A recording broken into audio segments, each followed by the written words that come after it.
Welcome, everybody, to the Social Impact Journal, the podcast where I talk to change makers around the world driving social impact. My name is Jack Farron, and I'm your host. We're here recording in London this week. I'm meeting with Bryn Frere-Smith, the founder of Blue Bear Coffee, about how he's using his social enterprise to tackle humanitarian challenges. Bryn, thanks so much for coming on the show. Looking forward to our chat today. Mate, thanks for having me. This is great. Great. Well, we met a few weeks ago, didn't we, at the workplace event with Waste to Wonder Worldwide and Social Enterprise UK in Birmingham. Mm-hmm. And, you know, I heard you talking on stage about the story about Blue Bear Coffee and what you're doing. And I thought, you need to come on the podcast. You know, we need to have a chat about this. Great. Yeah, it's a privilege to be here. Thanks for inviting me. Amazing. So, let's start, at the start. Blue Bear Coffee. Maybe just talk me through how this social enterprise came to life. Absolutely. So I always try to describe Blue Bear as an anti-slavery organization that sells coffee rather than as a coffee company that gives some of its profits to a good cause. And that's because the reason we started Blue Bear was in response to the issue of modern slavery and human trafficking. So we've used a business model to tackle this complex social evil. But my background is in law enforcement. I was a police officer in Norfolk, where I've come to you from today, in Norwich, and then I transferred actually not far away from here in Newham in East London, where not far from where we're recording. And I worked in covert policing in the Met, and we investigated different types of crime. And I got to a point that I found it really frustrating, actually, as an officer on the front lines of the criminal justice system of this country, to really see that my efforts were having a direct correlation with social justice issues or justice-related issues. So I decided to leave, and a few years went by, but I ended up taking some time out and going to work for an anti-trafficking organization called International Justice Mission. They're at Washington, D.C., headquartered anti-slavery organization, largest anti-slavery organization in the world. And they deployed me to support an investigation team in the Dominican Republic. So I went to work alongside local law enforcement and just add capacity to what they were doing, whether it be through training, whether it be through skills, or actually deploying on their behalf to areas and geographies where they would struggle to get access to. Mm. Amazingly, the Dominican police force don't have a huge cadre of ginger-tattooed white guys they can throw into tourist hotspots where it's possible to buy a child for sex. So that was the project that I was working on.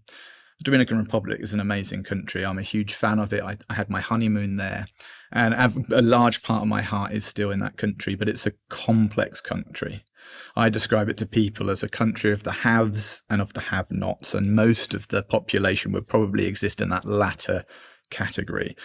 And one of the consequences is sex work is perfectly legal. In fact, it represents a significant part of the tourist economy in the Dominican Republic. But what's not legal is buying a child for sex.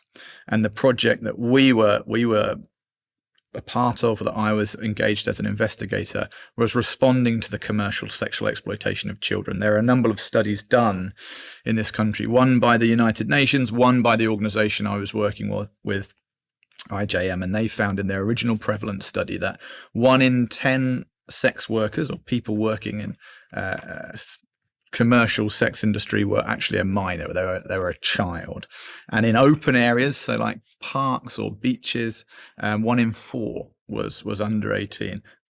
A terrible statistic. So we were there to investigate why that was happening. And if there was somebody responsible for that child's exploitation, then we needed to hold them to account. So that was my job, was to work there. I had a 12-month contract supporting that project. And about 6 months into that time, I was approaching Christmas. I had 2 weeks booked to go back to the UK for Christmas, and was very much looking forward to it. As wonderful as the Caribbean is, the nature of the role I had was quite a difficult one to sustain. And I went in response to an allegation, went to the north of the island after a young girl who was about 14 years old spoke to her school teacher. And she told her school teacher that actually at home, she was being sexually exploited. Her mum had started to charge her older brother's friends money to have the opportunity to sleep with her, to lose their virginity with her. She was resisting this, and there were consequences for her resisting, and she decided very bravely to speak up about it. So she spoke to her teacher, The teacher spoke to the police, and we were engaged in a response to that operation. And we were, like any law enforcement, the priority is life. The number one priority is to protect life. So the first thing we need to do is remove that child from that situation, and then we'll conduct investigations having done so. So we were very quick to remove this child from this scenario. And with her came her two little brothers and sisters. She had a couple of twin brother and sister that were just 7 years old. And she wrote a statement after we removed her and explained what had been happening. And it was just the most heartbreaking statement. But when you work in a covert capacity, so that means you're not in uniform, you're there in an undercover capacity to gather intelligence. One of the consequences is you don't get to go back with the police on arrest day, because you're going to burn yourself. You're going to burn your ability to go back to that particular geography and conduct investigation. So you always step back once you've gathered a certain amount of evidence. And what you feel somewhat robbed in that experience is that sense of closure or some sense of justice in seeing someone taken away in handcuffs and seeing somebody taken, hopefully, to a far safer future. But what I did get was a photograph from my colleague who quite rightly was there. And she's a counselor, she's a psychologist, she's trained to work with children who've been traumatized. And she sent me this amazing photograph, and it was of the girl in this case, sat with her little brother and sister in the back of our car, going to the safe house. And she was trying to look brave and stoic. And on her lap, there was this sort of blue shape. And I asked my colleague, what's that? What's she holding? And she said, oh, that's her blue teddy bear. We asked her, is there anything from home you want us to collect? And she said, I just want my blue teddy bear. And I noticed just the way she had it sat on her lap, rather than over her shoulder, clung to her for comfort. It was sat like a passenger in the vehicle. She'd got her brother out, she'd got her sister out, she'd got her teddy out, and she didn't know what was ahead of her, but she'd acted in protection of those she loved. And it just really spoke to me. I really found it an emotionally moving experience. Of all the many cases I worked in that 12-month period, coincided, like I said, with Christmas. So I returned to the UK at Christmas time and raised some money so I could go back for the next 6 months with a pool of cash that we could use in any area that I felt there was a lacking of the budget. So principally what was happening, we were very, very effective at getting children, young people out of these situations, but actually preventing a re-trafficking, re-exploitation, that's more complex. The journey doesn't stop the day arrests are made. Actually, in many ways, the journey just starts there. One study found that 26% of people that have experienced modern slavery return to it at some point in their life. And I think that's even higher in children and young people. So we want to interrupt that cycle. And we were using what little fund I originally raised to do that. So that might have taken the form of something as simple as food, groceries, and milk formula. Some of the children and young people we were rescuing or bringing out of these situations, I always struggle with the word rescue, had children of their own. Some of them wanted to return to education, but no longer had the school books or school uniform they needed because we've changed where they lived. Right, well, let's pay for that. And the course went on and on and on. And I got to the end of that year, and of course, the money eventually disappeared. But for me, as a former police officer, as an investigator, the best part of that whole experience wasn't the casework. It was meeting the immediate needs of people that have had this experience and hopefully, in some small way, helping to prevent them from going back to very vulnerable and dangerous situations. And that, in essence, was the seed that began Blue Bear Coffee. Wow. So in the Dominican Republic, how long were you working on covert operations for? So I was on a 12-month contract there. Yeah. And how many similar types of cases did you see? Good question. So we would divide our time. 2/3 of the time would be doing proactive work. So we would go to at-risk communities, at-risk hotspots in the country, mainly at night time, and see what we could find. We would then try and gather any evidence or intelligence of what was going on to then go to the police, who are part of our team, and then we would return with the legal authority to investigate that case. And then some of it would be training and some of it would be community awareness. But most of what I did was actually just going out and acting like a tourist. Yeah, going out, we'd wear covert recording equipment. So we'd always work in pairs as a minimum, and we'd always have a form of corroboration. So that corroboration would be a hidden microphone, a hidden camera.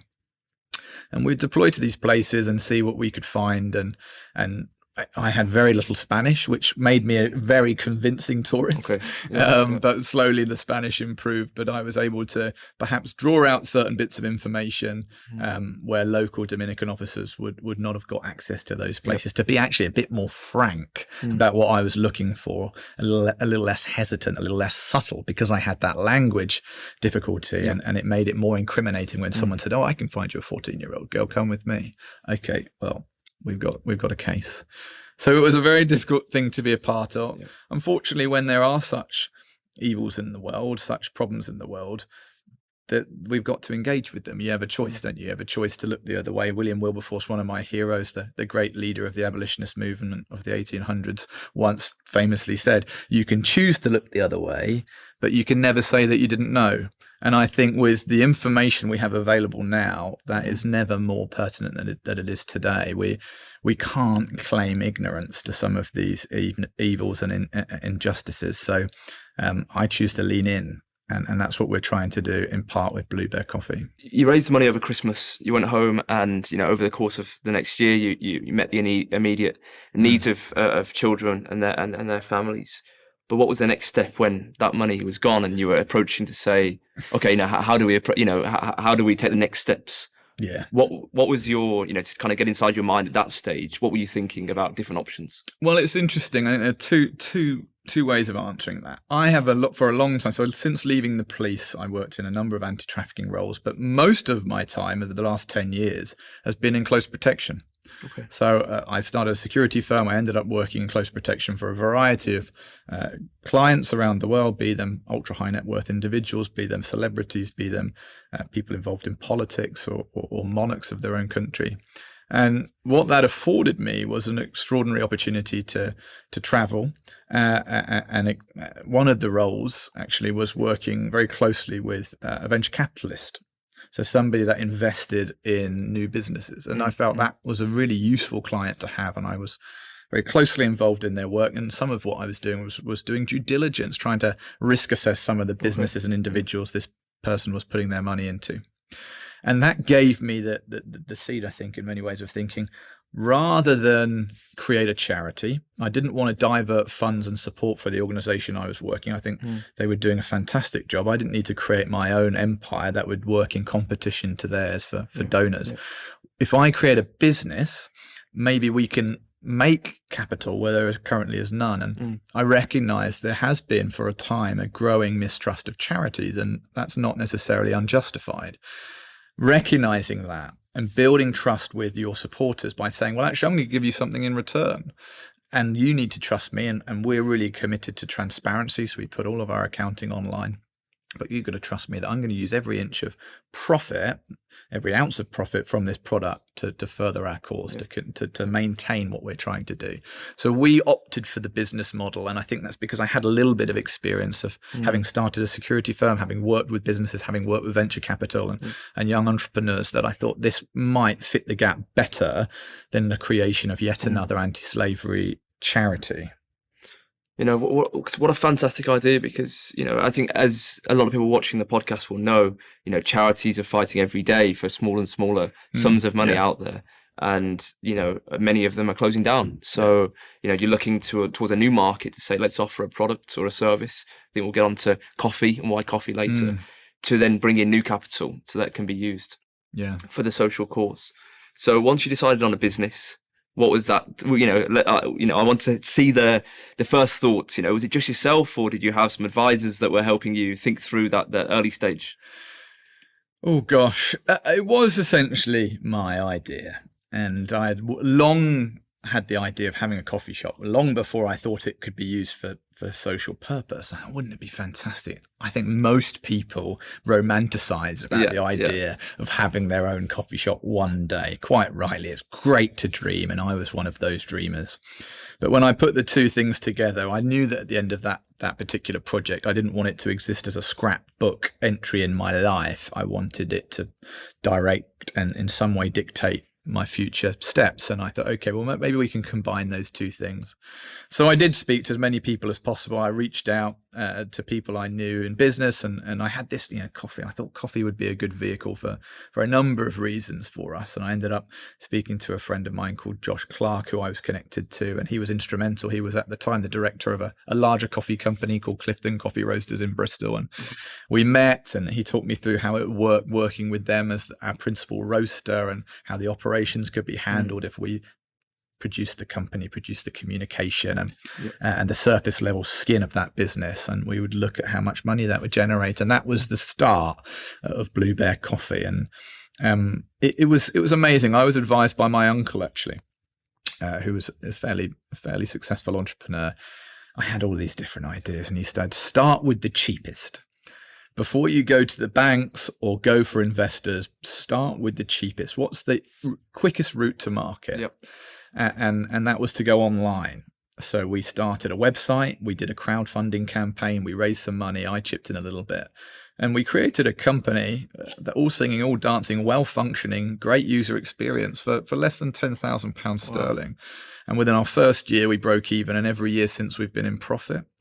We created a charity mainly for tax reasons, that we were paying tax on the money that we were donating to different organizations, which seemed ludicrous.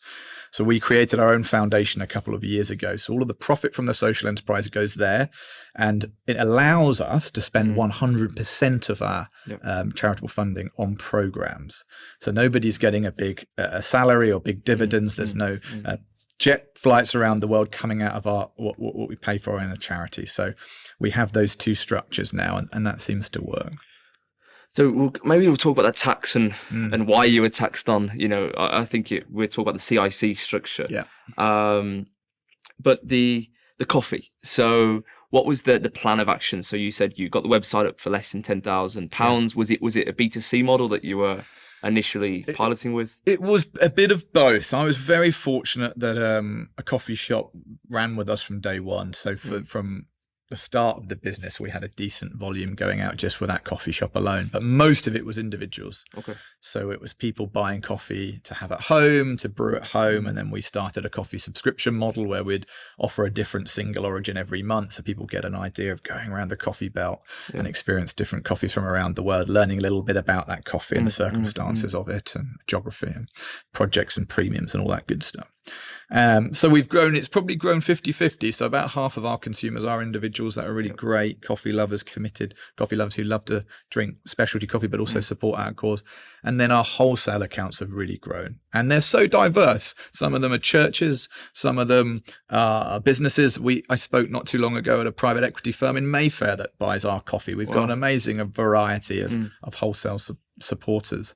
And that's the way we've gone. We opened a coffee shop just last year in Norwich, my hometown, and we're enjoying that experience too. So trying to have an involvement in the wholesale, in retail, and then online sales as well. Yeah, you said your uncle's advice was to start as cheap as possible. To prove the concept. I read an article a few weeks ago, and it was if you raise big money for an investor, it's great until it hits the bank, and then you suddenly realize, now I'm managing someone else's money, and you're kind of scared to spend it in a way. Absolutely. So how quick was that traction? So you had the first coffee shop, and then through the website, it was just selling, to individuals. And, how important is communication and the messaging around, this is not just great coffee, but also the social impact. How did you get that right with such a small spend, or which I guess a small marketing spend? I mean, it really was tiny. There's still a video on our website in which I tell the story of Blue Bear, which I just shared with you. And I filmed that the day I moved into my flat in South London, in South Norwood. Literally the day I moved in, my dad came down with me, and we put up a green screen, and we had a couple of pretty low quality cameras recording at the same time. And I told the story, and we recorded it, and he then went away and he has a little bit of experience with that and put some photos on in the background, but it's pretty lo-fi. And that was enough. And it's still on the website. Yeah, I've seen it, yeah. whatever stock sound you get for free, music backdrop you can stick in there. And so it was really, really, really lo-fi. We really didn't want to overspend on things that weren't necessarily, a worthwhile return on our investment. So we could maximize at the end of the year that profit that we could then give away. And what I wanted to do, and I've always been super conscious of this, is building trust. So I can show people, why I want to defeat the suspicions of people that think this is an opportunity to do, a bit of brand cleansing. But in reality, the guy's on 100K a year and this, that, and this. No, that's certainly not the case. And I'm keen that we can display that's possible, that people can, because there are so many great-hearted individuals who create charities and social enterprises for the right purpose. And when you take investment, and there's nothing wrong with taking investment, some companies absolutely need it to survive. But it does tend to have an influence on your direction. You can welcome in shareholders, and then you might have an additional directors, and all of that can have an influence on the decisions you make. And I wanted to try and be as loyal to the reason that we created this as possible. So the less money I had to spend, the less influence I needed to take. And we've tried to remain committed to that. We've been so blessed, Jack. You talked about communication. My job, and I don't think I ever do it as well as I could, but is to communicate not just the story, but what we're doing, what we exist to do. And hopefully I'll tell you in a few moments actually how we spend our money and what we're engaged in doing. But that's so key. It's so key. The product needs to be great. So we exclusively sell specialty grade Arabica, and we get the opportunity to engage in all sorts of amazing projects around the world and supply coffee from amazing projects.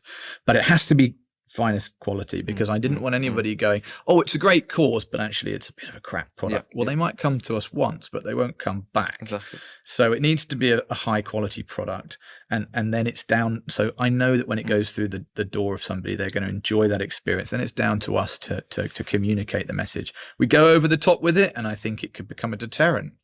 We undersell it, and we're doing an injustice to the story behind Blue Bear. So trying to get that balance right is a challenge.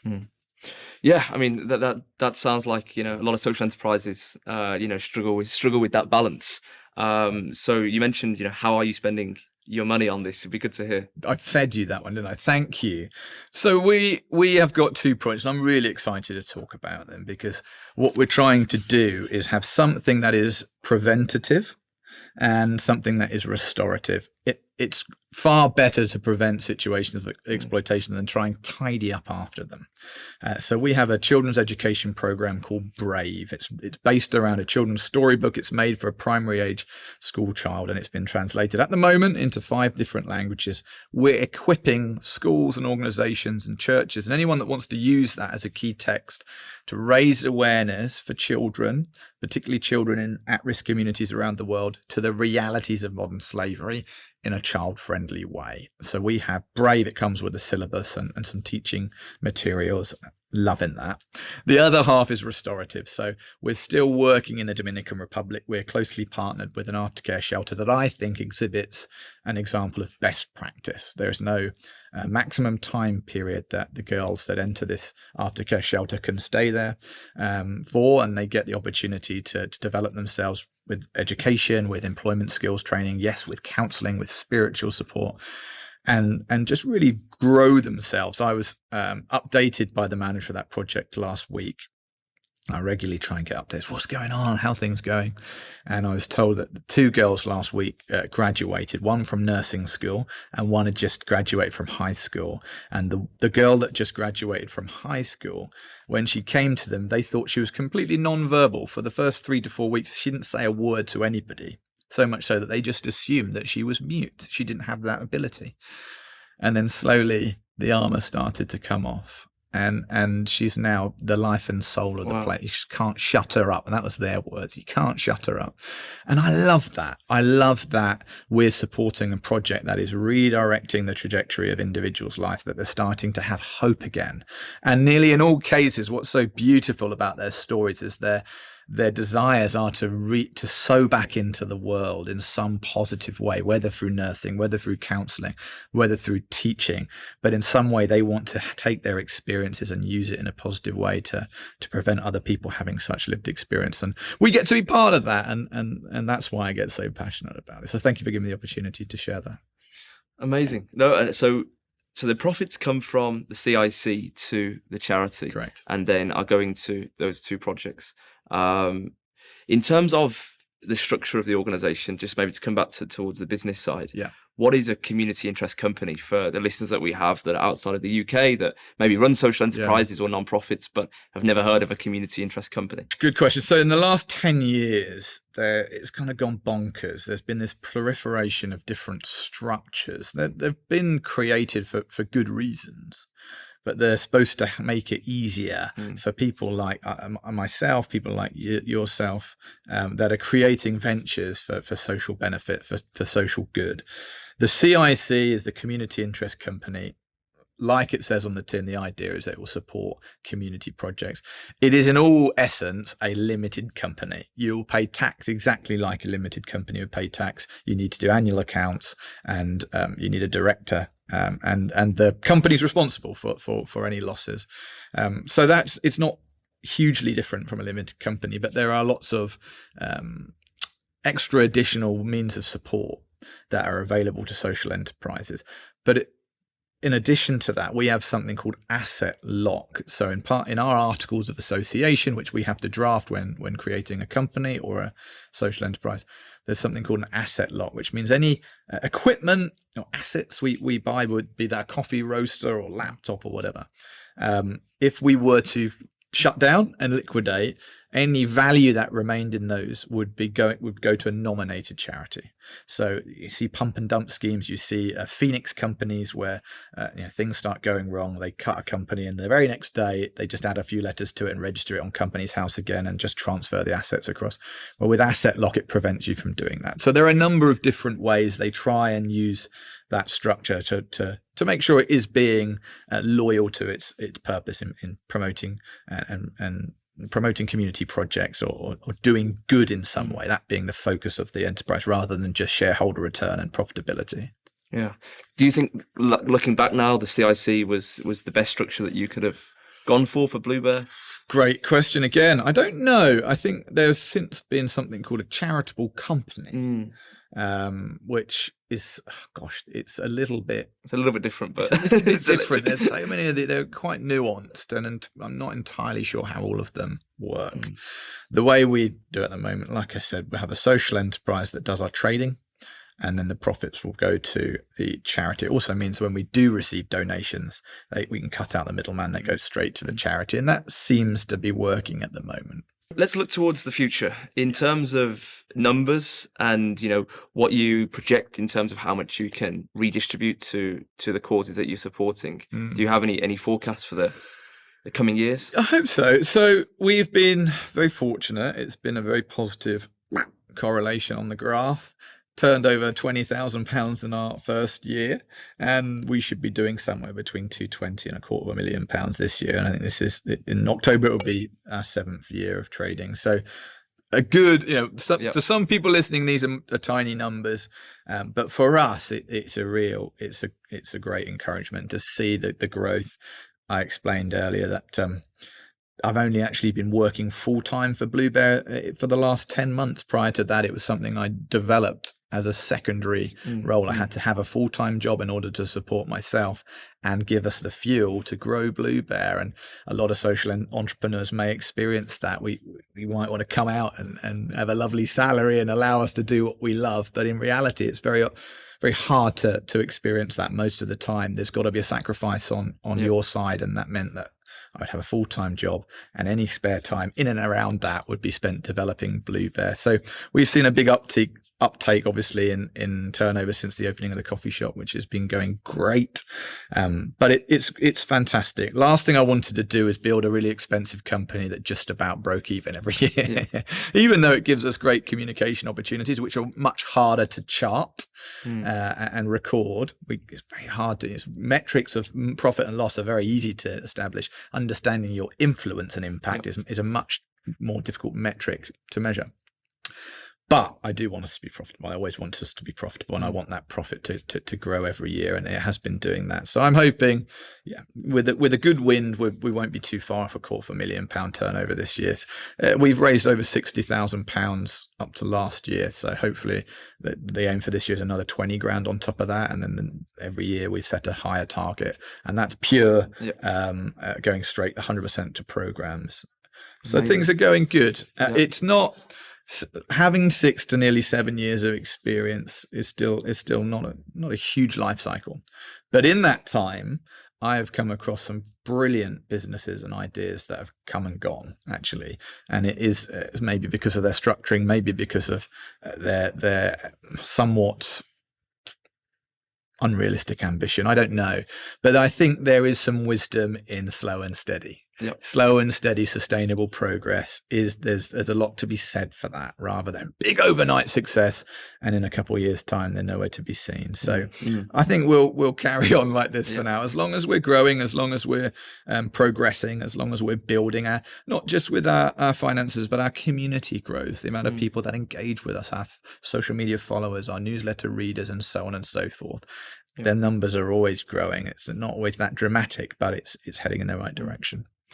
Because you touched on something very important there. It's not just the money that you can donate to programs, but it's a different vehicle bringing this awareness and message. So it's not coming from a charity page, it's coming from a coffee company that is being able to drive this awareness through, I guess even through your shops and through the website and newsletter and socials, but in a slightly different angle, with the products you're offering.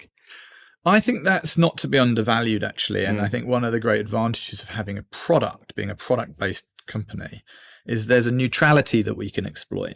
We're not there saying, hey, we'll inform you about the realities of modern slavery, as opposed to these guys over here or these guys over here. We can endorse the work of other organizations. Yes, we have 2 programs of our own, but I'm more than happy and actually very passionate about supporting the work of other peer organizations that have aligned causes with us. For us, there is no competition. There is no need for us to go elbow to elbow for grants and foundational funding. We want to create that. Anything we can make in addition is great. It's very much appreciated, but we want to be able to create a budget. I mean, that came from the experience of working for charities before. And the link between what they made in donations and actually what they could do operationally was so close that in one case, we had a key donor that was suspending their giving to the next financial year, which meant that we couldn't deploy on certain operations to the same extent that we used to. Well, that link is too close for me. I don't think that is a sage way of operating. So we want to try and estimate and guess basically what we can afford to do next year based on this year's turnover and this year's profit. And then anything we make in addition to that is great, but let's not hope that we'll be able to raise 10 grand from a bike ride and we end up with 500 quid because the weather was crap. Let's try and figure out that at our current turnover and our net profit next year, we'll have £20,000 to use in our programs, and anything above that is a bonus. And that's, I don't know, I think there is some wisdom there. Yeah, it's very realistic, and it's set up for the long term. So, in terms of growth, though, when are we seeing the next coffee shop for Blue Bear? Are we seeing any in London anytime soon, or what's the master plan in terms of the physical locations? I think so. I mean, if you'd have asked me that a year ago, I think I would have said no, single site enterprise, and the rest of it will be online and through wholesale partnerships. But we have got so much value out of having a space. I mean, our next door neighbours are a mortgage advice bureau branch that went out and raised £3,500 for us at an event. And there's some guys down the road that run a recruitment firm did a Christmas fundraiser. They did sponsored eating hot wings, which I thought was a great idea. That raised £1,000. There's a school over the road that got engaged. All of that came from having just being there space. every day. Being there, building relationships, and there's some value in that. So I hadn't really predicted that. I was looking forward to having the space and giving us opportunity to be a bit closer to the orders that were going out, to know the names of the people we were shipping coffee out to. But actually, from having a location, it's given us a lot. So I'm now more interested in potentially pursuing a coffee shop model, which is anybody that's worked with coffee shops before will know it's a very, very narrow margin operation coffee shops. It's all about volume. You've got to get a lot of people through. You've got to get a lot out of that £3.20 flat white or whatever it is. But there's also some fantastic opportunities there too. So perhaps we will come into town, or we'll see what opens up. Brilliant. And online, 100% of the clients are customers are in the UK, or you're shipping overseas? Good question. So I think it's important as much as possible to be as consistent and coherent with our mission as possible. If we're fighting slavery, okay, Blue Bear is more specifically targeting the exploitation of children. However, on broader terms, in the way we source our coffee and supply our coffee, we want to apply ethical sourcing principles. We also don't mean to discount the environment. You know, all of these things are linked. In fact, the environmental crisis is the greatest motivator for people movement in the world. It's the greatest creator of human trafficking scenarios. Is the climate crisis. It's people moving from communities they can no longer sustain life, and in moving they're extremely vulnerable, and they fall into the hands of people that are ready and organized enough to exploit them. So these things are all connected. We can't try and focus all our attention over here and continue causing problems over here. What do I mean by that? What I mean by that is we don't ship internationally. I thought we were getting there. The very long way round of saying that, just because it's not fair to buy an Ethiopian coffee that's picked, hulled, cleaned, shipped, roasted in Bristol, and then shipped back over to the United States. We've had inquiries from the Middle East, we've had inquiries from Australia, and you think, come on, you've got plenty of fantastic roasters in this country. You don't need to buy from us. As much as we'd love your support, it just doesn't feel right. So no, we only ship locally, ship domestically for now. Yep. And this is one of the examples. So we've got Kenyan coffee here. So this is a 220 gram, and this is part of your subscription club, if I'm correct. Correct. Yeah. So what does this cost? I don't normally advertise products on the podcast, but who cares? We'll do it today. I'll take it. Thank you. So we want it to be fairly price accessible, but it probably wouldn't be for everybody, and that's the consequence of dealing in specialty coffee. But we have a single origin subscription, and it's £13 a month for a bag like that. That includes shipping. So you'll get a bag, you'll get an information sheet about the coffee, the altitude, the process, the farm. And we'll do that every month, so you'll get a different coffee. Equally, you can we have 6 house coffees, a couple of filters, a decaf, and some espressos, and you can have them anytime, every week, every month, whatever you want or once.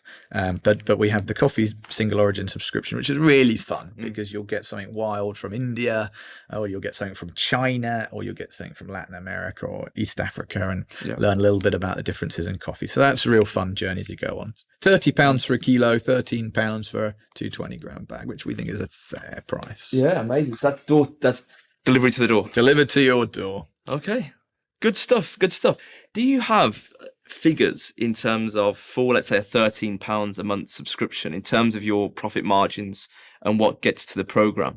Can you communicate that to a customer in terms of, you know, what a £13, where it goes? And very, very difficult. Yeah. So every coffee, for that example, for the coffee subscription model, every coffee we buy will be slightly different. Yeah. So there'll be a slightly different price, because we're working in specialty, and we're a lower volume because they're not house coffees. That will just be for our subscribers. We'll only be buying enough for our subscribers, and a little bit we can use on filter in the shop. So we're getting it at quite an expensive price. Whereas other coffees, the main coffees, the 3 house coffees that we partner with our wholesale suppliers, so coffee shops might be coming to us. We've got this amazing coffee and donut shop that we support in Preston, north of Manchester, called Holy Ground. So anyone who knows that part of the country, please go and see them. We've been supplying them for a number of years. They're going for a huge volume of coffee, and they do the most incredible handmade donuts. But that I can see, that I know where our margin is, and I know that they're, as a business, will actually be able to generate several £1,000s a year that will go into our causes. So at the end of the year, I'll be able to communicate to that wholesale partner that actually by partnering with us, you've funded, it costs us about $250 a month. I didn't say that earlier. About $250 per month to cover the education, accommodation, counselling, and support of every child that goes into this program in the Dominican Republic. So I can then use that metric and say, wow, you guys have supported 2 children this year just by partnering with us. That's amazing. 2 lives that are going to be forever changed because you guys chose us over the hundreds of other specialty coffee companies you could have gone with. Great. I mean, Bryn, it's been amazing to have you on the show. There's one question that I ask every guest before they leave, and this is, if you had your own social impact journal and you had one page to write some sentences in that for a young social entrepreneur who is, taking on a social problem and looking at a business approach to that, what would you write for them? 7 years of experience, the highs and lows of Blue Bear Coffee, and some of the amazing achievements that you've had. What's that one page that you would share with them? Gosh, I love it. I think I already mentioned, didn't I, about starting small, getting to market without spending lots of money or taking too much influence from investors. So we've parked that. The other point I think I would note is choose something you're passionate about. There are some fantastic opportunities out there. Just yesterday, some guy came into the shop who is a very, very wealthy young entrepreneur, and he loves Pokemon cards. And he realized during lockdown, he was losing money. He had to sell his collection of Pokemon cards. And he didn't have no idea how valuable they were. So he started buying in bulk and then selling and pushing. And he's made an absolute fortune from doing it. And he loves it because he's passionate about it. There are so many ways you can make money. Don't choose something that you don't really enjoy. It feels like a great project, but actually, gosh, it's a drain. Yeah. You will run out of steam. You will run out of energy. I could have done what we're doing with Blue Bear with any number of products. Actually, some products, we could sell paper clips at a margin and make far more money for the cause by doing that if I had the right relationships. But I've chosen coffee because I love coffee, and it's the reason I get up in the morning, and I love to talk about it and talk about it without ceasing. So I can draw on the energy and passion of that business to do something great. And if you choose something that you're not super passionate about, that just feels like a good thing to do, you will run out of steam. So I think I would say, don't overspend at the start. Choose something you're passionate about, and then be really true to your values. We meant what we said when we formed our company. We were loyal to our mission to fight slavery in every element of the business, not just with our profits, with our communications, with our sourcing, with the way we treat people, with the way we pay our own staff, and then be loyal to that. You can easily get blown off track and allow the tail to wag the dog. So just keep coming back to those principles every year. Are we still doing what we set out to do? Fantastic. So your social medias will be in the show notes for anyone listening or watching that want to connect with you. Thanks again so much for coming on the show. Thanks so much. It's great. Thank you so much for watching the episode with Bryn from Blue Bear Coffee. Please do share with your colleagues and friends this fantastic episode and story, which needs to be heard more, especially for those that are in the UK. I'm going to drink this coffee from Kenya that is supplied from Blue Bear Coffee and part of their subscription program. So, one thing I would say is go and connect with Bryn on whatever social media platform he's using, LinkedIn or others, and learn more about this fantastic social enterprise.